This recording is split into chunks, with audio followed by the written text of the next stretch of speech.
this new episode of this series where we're speaking to founder CEO Kishore about his process and his experience of building BBFS so far.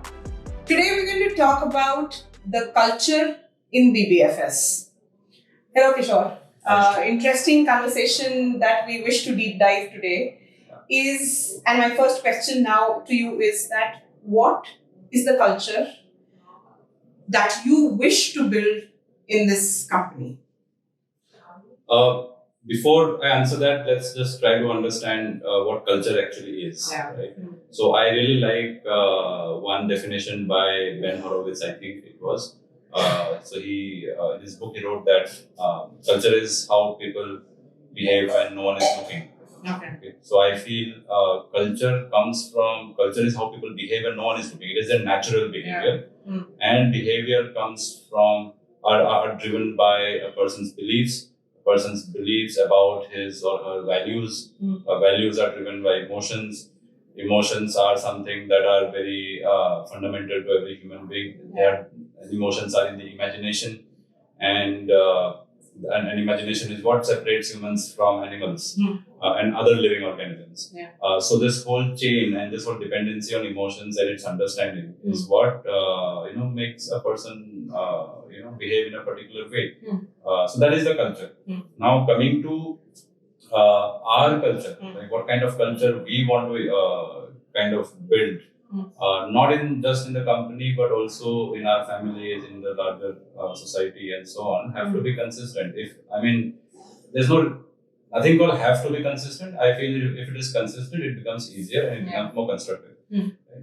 So the culture that we want to build here within the company is a deep understanding of what I just said. Where does culture come from, and what sort of behavior we really, each one of us in the company want with each other. Right? And whether we want to build, we want to have a kind of a set of behavior or patterns of behavior which are only short term or long term, or we want to create more conflict, more friction, or we want to live happily without stress, without friction, without conflict, and work constructively towards meeting the goals that we have set for the company. Yeah. So that's the kind of culture that we want to build.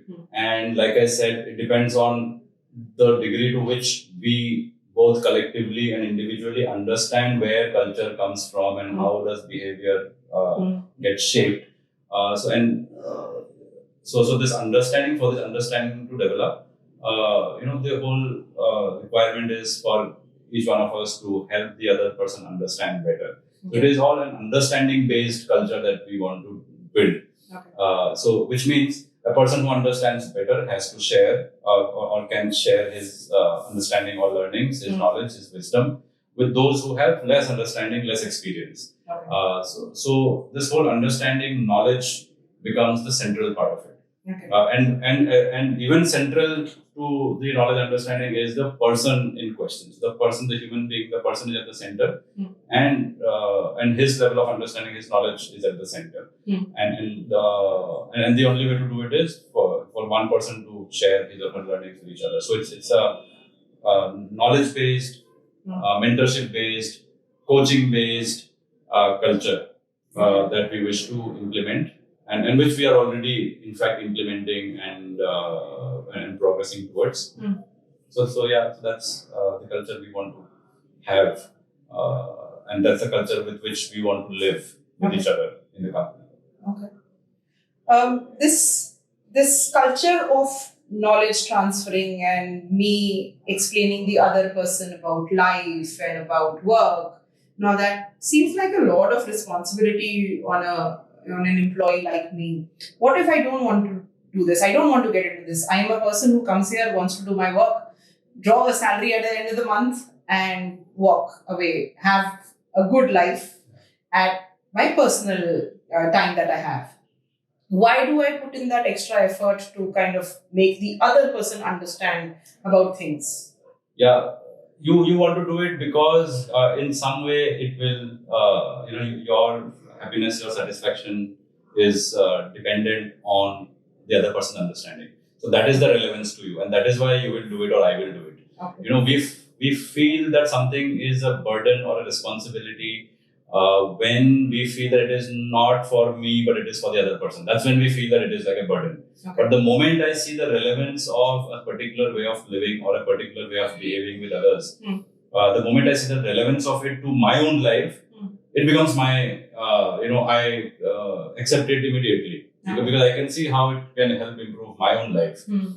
So in that sense, what I was trying to say was, if you just want to come and do your job, take a salary, get the tasks done and go back home, it is not going to be enough for you to be completely, contented. And that's the reason why understanding the other people and aligning with them is so important. Because at the end of the day, as at a very fundamental level, humans are not, don't live in isolation. We are social beings. And so just taking care of my own self is never enough, because our lives are all connected. At a global level, it is connected. Like my life is connected to yours because we work in the same office every day.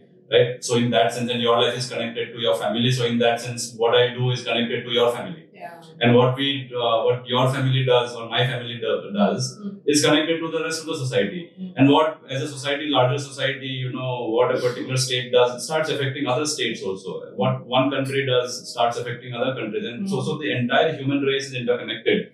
And that is the reality. The influence may not be very, of an individual may not be very far-fetched, and it may not be so easily visible, but actually all the lives of the entire humanity is interconnected. And a great example of that was COVID itself, where, the way it spread across, it could spread only because human lives were connected. And there was a lot of interaction between people from different countries, different regions, different cultures. So it is, this whole interconnectedness is a reality, whether we wish to see it or not. Yeah. And that is the reason, since it is interconnected, if I am unhappy, I will find a way to make you unhappy as well. I mean, whether you like it or not, it will reach you. So we cannot, just say that, let me sort out my life and my life is different from your life. And as long as my life is sorted, I am okay. We can never do that. It is because, if we do that, we can still believe that, but then it will not be enough, and we will not be able to foresee, or we will not be able to see how, other lives are affecting us, and where the real cause of my unhappiness or my lack of fulfillment lies. So that's the reason why, every individual would want to connect with other fellow human beings, and we will start with, of course, the people who are in our closest vicinity, like our colleagues, our family members, our friends, and so on. True. So if I want to understand this even further, I understand at macro level, everybody is connected, and how another person acts or reacts to things impacts me as well. If I bring it down to more micro level, to my level, that, how does my work get impacted? Do you think a culture which is as cordial as, like you defined, taking care of each other, helps productivity as well? Of course, the less the stress, the more the productivity, right? Because, it is not just, so one is stress. Of course, when we are not stressed, we can concentrate better, we can think better. When we are less scared, less fearful, we can express ourselves. So that is always there. In addition to that, all the right knowledge, in the sense, knowledge that is constructive,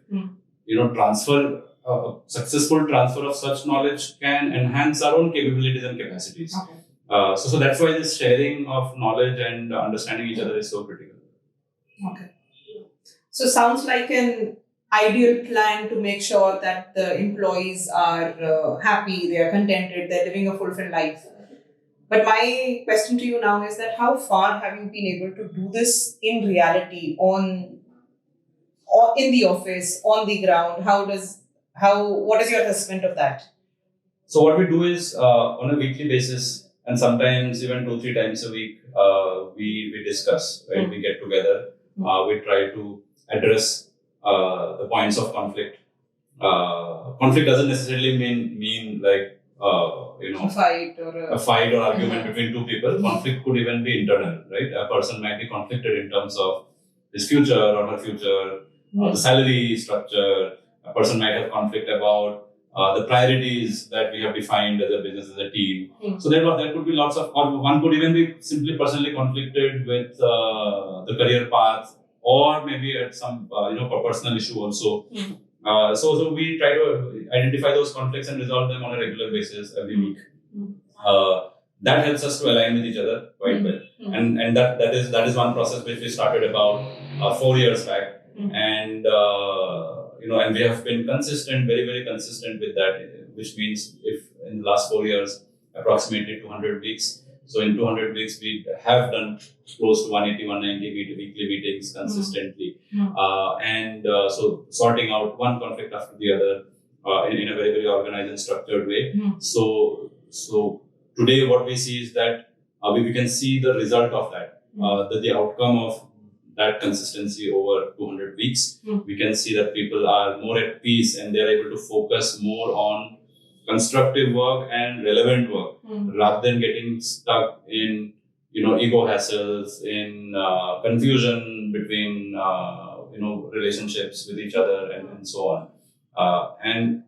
The second part is that when like I said in the beginning, that we want to have a knowledge-based and a mentorship-based culture. What we have also done, or what we did 5 years back, was to abolish the use of the term manager in the company, because what I believe is that humans are intelligent beings, and every human has the same potential of being, of living a happy life, and also has the potential to develop a reasonable level of trust and confidence and self-respect. And that doesn't need managing. We don't need to manage anything. Managing somewhere in my management and managing, I have done a degree in postgraduate diploma in management, but somewhere I feel the term management gives us a feeling of maintaining status quo. And in reality, there is no status quo. Everything is changing every moment. Physically, intellectually, mentally, everything is changing every moment in reality. So a manager tries to ensure that there is nothing, that everything is going fine and nothing, there is no downtime to the processes and so on. But in the process, if it is not growing, if the process efficiency is not growing, and that strategy fails, right? Because if it is not growing, it is declining. As simple as that. So we don't want anyone to manage anything. Like you can manage a machine, all right, but you don't need to manage a human being. Sometimes it even sounds a little disrespectful to me when we say that we have to manage someone. If I have to manage you, it sounds disrespectful to you. So we don't need to manage anyone. What we need to do is help each other to grow, because whatever is not growing is declining, right? So we have to help each other grow, and the only way a person grows is intellectually. Physical growth doesn't happen after 30. Right? After 30 years of age. So we have, the only way we can grow is intellectually. And the only way to grow intellectually is by aligning with each other, understanding each other better, addressing where each other is stuck, and trying to resolve those conflicts and those friction points one after the other. And that's all it is. And that's all the purpose of life is, human life is what I believe. True.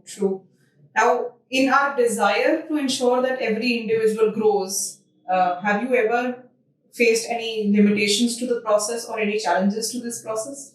The only limitation is the ability of a person to learn faster and understand faster. Okay, because as I said, the potential is there.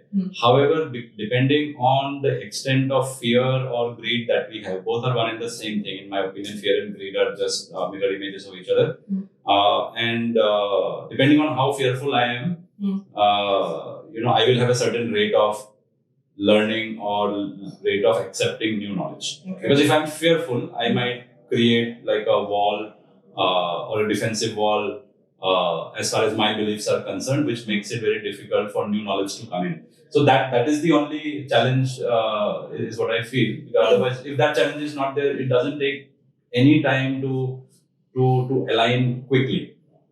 Simple example is when you join, for instance, right? Did it take us a lot of time to figure out what, like how we are going to go about stuff and what do we want from like your role, like what you wanted from your role and what I wanted, and not just the what, but also how to go about it. We found alignment very quickly, and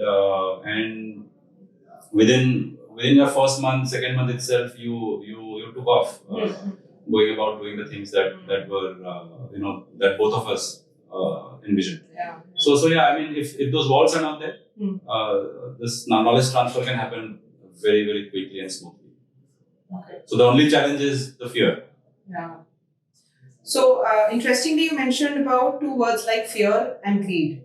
So if there is a new manager, I know you don't like the word manager, we call them business coaches over here. If there's a person who has recently hired a new joinee in the organization, in his team, what do you think you would advise him to say or explain? What kind of tools does that individual have to make sure that the new joinee is comfortable, is able to do a good job? And I also want to bring into the fact that if not fear and greed, how are you defining this process of helping a new joinee become more comfortable and to be able to understand what kind of work he wants to do here? So, fear and greed, in other words, carrot, stick and carrot. Right? Okay. Greed and fear is carrot and stick policy is what is, I think, highly prevalent across the world. Yeah. And genuinely, in my opinion, people believe that those are the only two ways in which humans work. One is, through the carrot and through the stick. However, there's a third way as well, for humans to behave in the way that they do, which is understanding. Yeah.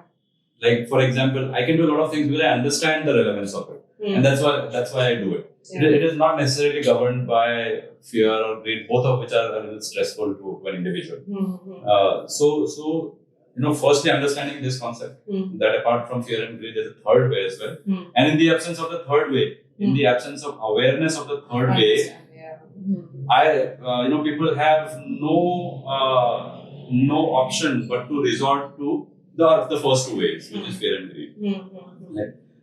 So now, just understanding this, so all our business coaches, all our core team members, as well as all our entire team members, we try to, as you are aware, we try to keep helping them to understand this fact first of all. And then there is a very structured framework which is aligned to the natural principles of just being human, that we try to share with all our team leads, so that the team leads are equipped to do the same thing with their team members as well. So there is no difference. There is no difference between the way a CEO would use or a CEO would share his or her experience with a team member versus another team lead in the company doing the same thing with his or her team. Exactly. So it is the same process.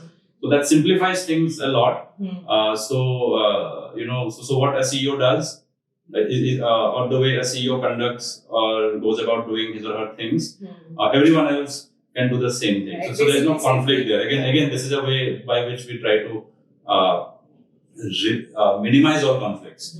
If I try to act like a special person, everybody else would want to be like a special person. So the only specialty is for each one of us to behave normally like normal human beings, right? So being normal is itself special, is what I feel. So if all of us can behave normally like normal human beings, it reduces a lot of conflict, a lot of ego hassles, a lot of friction amongst the team members. True. Just like any organization or even in startups, the culture flows from the top, and it is very evident in the way you have explained what you wish to build here. It is actually beginning to be very evident that it is starting from the top, and we expect that every individual kind of also has the similar kind of value system and similar kind of understanding of building the culture here in the organization in a similar way. So glad we reached this point. I want you to take you to one more point, which is that when you are trying to build this culture while you stay away from fear, greed, and understanding, do you think that every individual is able to replicate that in the organization? Or do you think that sometimes there are people who are not who are not able to understand but feel that no, there always has to be this carrot and stick policy? And if that happens, in my understanding, it probably derails the culture that we're trying to build here. So, how do you handle situations like this? So, like I said earlier, it may be easy or difficult to make a person understand depending on to what extent that person has been conditioned, to what degree, to what depth that person has been conditioned to believe in a system that is fear and greed based. Right? So people with very strong beliefs might take a lot of time, or they may sometimes it is even possible that they may never understand this. It is possible, but if they want, they can. But sometimes they may not be able to, depending on how much fearful they have become. So every now and then we do encounter situations where in the hiring process, both of us, like both the candidate and us, we fail to assess each other properly, and so we end up having team members who are highly misaligned to our culture and our way of doing things. So and when as soon as we become aware of such a situation and our assessment, we have reasonable confidence about our assessment. Again, the answer is to just sit across the table, talk to each other, clarify to the extent possible, and if we feel that in the limited time frame that we have, if we may not be able to come to an alignment, then respectfully go separate paths, and hope that one day again we will find the alignment and be able to work together again. So that is something that we have faced sometimes, and we have to do majorly in the interest of the rest of the group. Larger group, because it can create a lot of confusion, disturbance, and also harm the wellness of other team members. So in such extreme cases, we do have to go separate ways, which I think again is fine as long as we are respectful to each other and we maintain the dignity. Yeah. Also, I think it is the evidence of the fact that culture is one of the most important thing in the organization, not only for you, not only for the people working here, but I think that at the end of the day impacts the customer, our children, the players, as well as the parents. I'm sure every person who kind of interacts with people within the BBFS, that culture becomes very, very evident to that. Yeah, culture is at the center. I think culture is the most important thing. Everything gets driven from the culture. But inside the culture itself, I feel the CEO could be at the center. Or there has to be one person at the center. It may not necessarily be the CEO, but one person at the center who understands the best, all these concepts. Because only a human being can only understand about human behavior from another human being. So there has to be one human being who is the wisest and the most knowledgeable.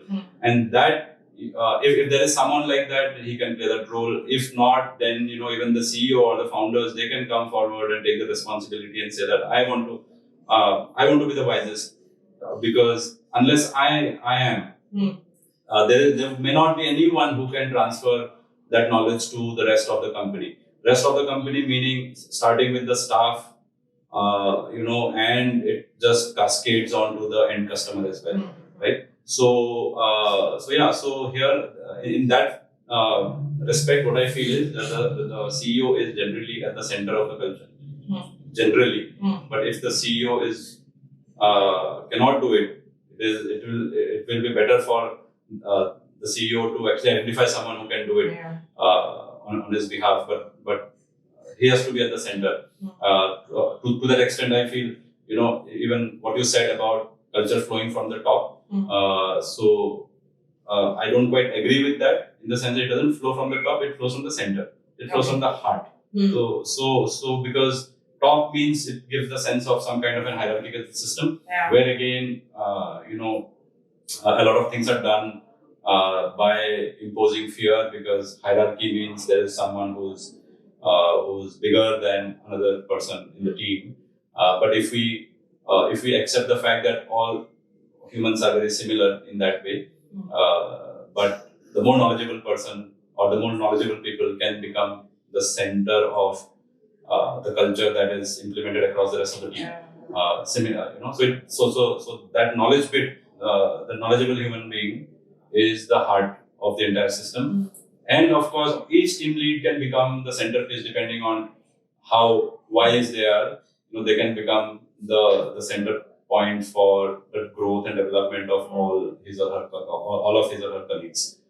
So that's how I kind of see a good company or a good organization. True. It is evident from the conversation that culture seems to be something which is very, very close to your heart.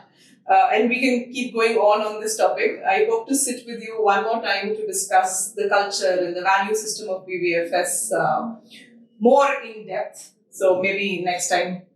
Thank you so much for this interaction and hope to see you again. Thank you, Shruti. Like you said, we can go on and on. Yeah. And so the more the better. I totally enjoyed this conversation and look forward to more such conversations in the future. Thank you so much. Thank you.